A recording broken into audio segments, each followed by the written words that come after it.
Hello guys and welcome to another episode of I'm a Celeb Catch Up, and today we've got a lot to talk about. We've got a Bush Tucker trial called the Celebrity Distressing Rooms to talk about. We've also got food wars, and another person has left the jungle in a shocking twist of events. What? I'm baffled how this happened, but alas, let's get straight into the episode. So I usually start this with a little bit of talk about sort of the morning before the trial happens, but I'm going to jump straight into the trial because stuff that happened before the trial I'm kind of fitting into some other topics later on, so it will all make sense a little bit later. But to start off with, Sam walked into camp and was asking or told people that they had to vote for who would face the Bush Tucker trial today. And Fred immediately shot up and went, "I'm doing it. I'm going off to do the Bush Tucker trial. That's my job today." And everyone was looking at him like, maybe there's other people that want to do it, or like everyone should give a reason why they do or don't want to do it. And Fred was like, no, I want to do it. You should all vote for me. I was just being very, very forceful and just, if I'm being honest, was making it really, really uncomfortable to watch. It's getting really tough to watch Fred because I don't know what's happened, but I feel like the jungle experience is really getting to him and giving him colours that I don't necessarily like. And it's just not showing him in a very positive light at the moment. Maybe it's editing, but at the end of the day, as people in reality shows say, the editors might edit you badly, but everything you've said. So like, you can take words out of context, or you can take sentences out of context, but you still said those words. So if they're in, yeah, I don't know, whatever. But like, oh yeah, it was tough because Marvin also wanted to go, but then he kind of just was like almost not bullied into it, but sort of like was pressured by, like, Fred was just like, "Yeah, I'm doing it. I'll do it. I'm going off. I'm doing it." And it's like, well, I mean, Marvin has had a Bush Tucker trial. He's forgetting that he did the very, very first one. But yeah, I don't know. It's just really uncomfortable to watch. Yeah, not my fave. If I'm being 100% honest, not my fave. But Fred did take part in the trial. And my God, this man is one eager beaver. They explained the trial to him, and then he just went into one of the rooms. And they were like, whoa, you need to wait until the klaxon sounds. And he was like, "Oh, okay." I was just like, mate, Jesus Christ. Like, you actually just have, like, no sense of patience at all for anything. So, he essentially got 2 minutes per dressing room. There were 5 dressing rooms in total. The first one had 1 star. Every other room had 2. The first room was Dame Judy Stench's room. So you can imagine what was in there. It was rotten fruit and meat and horrible things. So yeah, it was a tough room, I gotta say. He managed to find the star in, I can't even remember where he found the star, but he found the star somewhere. Oh, it was in the safe. He pulled a picture off the wall and it was in the safe. So yeah, he did well in the first room. Went into the second room. It was Rat Damon, I think was the name of the room. And he fucked that one up. He really fucked that one up. He did not look in the bookshelf once, which was where one of the stars were. And he looked at the crates too late, and that was where the other star was. So he ended up walking out of the second room with no stars at all, which I thought was a little bit crazy because he was like, "Oh, I really want to get all 9 stars. I want to get all 9 stars." And like, second room in, and he's already down 1 out of 3. The next room was very funny. It was called Peckland Donnelly, and it was a very, very small door. And it was very obviously a height joke about Deck. And it also had a load of pigeons in it, which Deck is definitely afraid of, apparently. This was one of the more frustrating rooms to watch because one of the stars was underneath the pool table. One of them was behind, like one of the paintings, or like in Stephen Mulhern's mouth, I think it was. So he had to like reach in, got that one very easily. But he tipped the pool table up, like almost upside down on its side, and you could visibly see the star. And I was like, how the fuck is he not noticing this? How has he not noticed this at all? I am in pure disbelief. Pure disbelief. Because what do you mean I'm looking round and I'm seeing there's a star, there's a star, there's a star. It's in every single shot in the room. Oh, he eventually did notice it and he managed to get 2 out of 2 in that room. But my God, that was frustrating. The next room was Dolly Python. It had snakes in it. He found one of the ones in her wig. And then the other one, he kept on picking up a bag, not looking at it, not looking in it, and then throwing it back down. And every time I was like, oh my God, he's going to lose that star. But he picked it up 3 times, and on the 3rd time, that's when he found the star in it. And I just thought, mate, chill the fuck out and start actually looking rather than just picking things up and going, oh no. But yeah, it was a very, very frustrating trial to watch because, but then again, I do feel for him because Ant and Dec were telling us where the stars were, so it was frustrating to watch because we knew where they were. But if we didn't, then yeah, I guess it wouldn't have been frustrating. And then the last room was Bruce Stingstein, and it had green ants and scorpions in it. Again, fairly straightforward room. He managed to get 2 out of 2 with like no time left, which was a bit crazy. But yeah, no, he managed to do well overall. 7 out of 9 stars. And then he just walked off. He counted up the stars and then was like, bye. And they were like, okay, bye. Like, that's the first time they said that they've ever had the celebrity do the sort of sign off. They were like, oh, okay, cool. So yeah, overall, a very interesting trial. One of the better ones actually from this season. Some of them have been a bit poor. Some of them haven't been very interesting, but this one was actually quite fun to watch, I gotta say. So the next part of the episode I want to talk about was what they cooked for lunch. And Josie basically was saying that she's gonna boil the beans, mash them up, and make bean fritters out of them. And on the surface, that sounded really, really fun. Sounded really great. And Misery Guts came back from the trial, heard that she was planning on doing bean fritters, and went, bean fritters? And they went, I'm not getting involved, and walked off.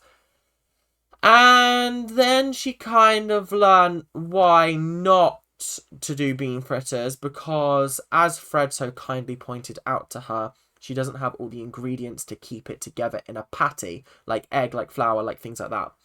So it ended up just being a little bit of mash, yeah, in a pan, fried beans in a pan, yeah. I don't know how that would have tasted, but like, yeah, tough, not gonna lie. But like, Josie's very good at trying different things just to be imaginative rather than just doing the same thing every single time because it works.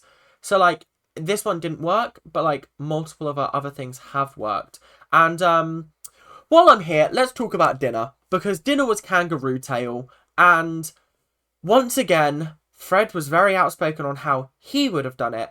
And Josie was like, look, I appreciate that, but like, I want to do it my way. Let's just do it my way because like, I'm the cook. I'm doing it. And then she was like in the confessional, like, as much as he likes to think he knows what he's doing, he's never cooked kangaroo tail before. So he's chatting out of his arse.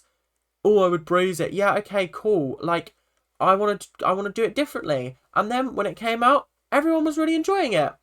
And I cannot tell you how frustrating it was to watch him bitching and moaning and crying and... Ugh, he wasn't crying. But like, just really upset down by the stream while he was doing the washing up. Because she's not doing this. She's not saving stock for the next day. She's not doing this. I was like, mate, just let her cook. It's not the end of the world. It really isn't. And it's starting to get frustrating now. It's starting to really, really wind me up because you are not presenting yourself as a very, very nice person right now. It's like when someone, oh, I don't even know how to describe it. Do you know what I mean? It's like a petulant child being like, okay, this is a good example. Your mum tells you, oh, you've got to let your brother play your game. Okay, cool. Let him play the game. But then you sit there and you backseat game him the whole time. And you're like, oh, you need to go in there. Oh, you need to do this. Oh, you need to do that. He's going to get frustrated. And you're not going to come out looking like a very, very nice person. So, Fred, just cool your jets, man. Cool your jets. Oh, my days. It's hard. It's hard to watch. It really is. Purely because Josie is so lovely. and she's so patient, and she's starting to lose her rag. She's starting to snap at him, and it's not nice to watch. So, like, I think someone needs to have words with him, if I'm being honest. Someone needs to have words and be like, chill. Chill your beans, please, for the love of God. There was a really, really entertaining scene in which Nella and Sam were competing in a sort of X Factor thing. Josie was Sharon. Nick was Simon, and then there was Marvin there. I can't remember who Marvin was though. And it was just really entertaining to watch. And then Tony came along, and Nella was dancing, was bopping, was having a good time. She was exceptional. And then Sam has absolutely no rhythm, was singing a JLS song out of key, and then started gyrating his hips at Tony Bellew, and then got on the floor and started doing the WAP. Honestly, when I tell you this is the most entertaining moment of the jungle so far, it was so funny from beginning to end, and Tony looked so uncomfortable, but he proper got into it and had fun with it, and was sort of talking about, was like giving his feedback, and then Sam was like, You're gonna be Adele. You're a guest judge, Adele. And then the best part is that when they were like giving their feedback, Nella was like, quick, act like we're nervous contestants, and was like gripping his hand. And was like, like, you know when they do when they're like they're announcing the vote or whatever, and they're like, come on. That's what they were doing, and it was hysterical. Genuinely, I was cackling to myself from the start to the end of that segment, and I genuinely didn't know what else to expect from it, because it was so entertaining and so funny. And it just goes to show that, like, that group of people are the most entertaining group in the place at the moment. I'd probably add Danielle to that mix, actually, if I'm being honest. But like Nigel, Fred, and who's the other one? Nigel, Fred, and Oh no, it's just Nigel and Fred. I just don't find Nigel and Fred very entertaining currently. Yeah. So, yeah. So, the public vote came down to Marvin and Nella, and Nella was the second person to be voted out of the jungle. It's tough. Did I want her to go? No. She's been bringing entertainment. She's been making me laugh. She had a really rough start with the whole Fred debacle, but I'll get onto that a little bit later, because it seems like there's more there than meets the eye. But slowly but surely, I feel like I've been very thoroughly entertained by her since, and she's really sort of climbed back up to be a very interesting person. So I gotta say, I really enjoyed having her in camp. I'm gutted she's gone. I can't believe that Nigel's still in the fucking jungle, but I'm assuming he's going to be there till top 3, because some people in this country. But I'm also not surprised that Nella was voted out, purely because people hold a grudge, especially when it comes to reality TV. You do one thing bad, you make one misstep, that's it, game over. People really, really struggle to bring that support back for you. So yeah, it's a tough one, but her exit interview was interesting. Very, very interesting how she hasn't realised how she's been edited, which I thought was very interesting. She brought up, when they were bringing up the whole Fred disagreement, she mentioned that he brought up that in the middle of an argument, which makes me think that maybe we haven't seen the full story, or we haven't seen the full picture, and that her outrage, her anger was more justified than just being a sort of simple misuse of words on Fred's part. So I don't know. She used the word argument rather than disagreement or discussion. So I don't know. It's a very interesting conversation. Something else she also mentioned was the fact that she thinks Nigel's a cool guy, but then he opens his mouth about his beliefs, and she's just like, oh my god, like, you're actually just not a cool person after all.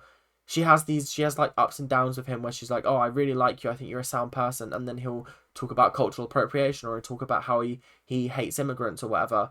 He like, quote unquote, that's what she said. Don't sue me. But like, I just find it very, very interesting, and I thought that was quite an interesting part. So yeah, am I gutted that Nella's second out of the jungle? Yes, very much so. I would have liked her to stay a little bit longer, but I didn't think she was going to win, I'll be honest, especially after what happened earlier on. I think day 1 or day 2, she could have made it quite far, but then day 3 fucked her a little bit in the public perception. But I still like her. I still enjoy her content that I've been seeing on TikTok. So yeah, thank you guys very, very much for watching. That's all we have time for today. And I will see you guys tomorrow when presumably another person will be leaving the camp for good. So thank you guys very, very much for watching. And I will see you guys later. Keep on ranting. Bye now.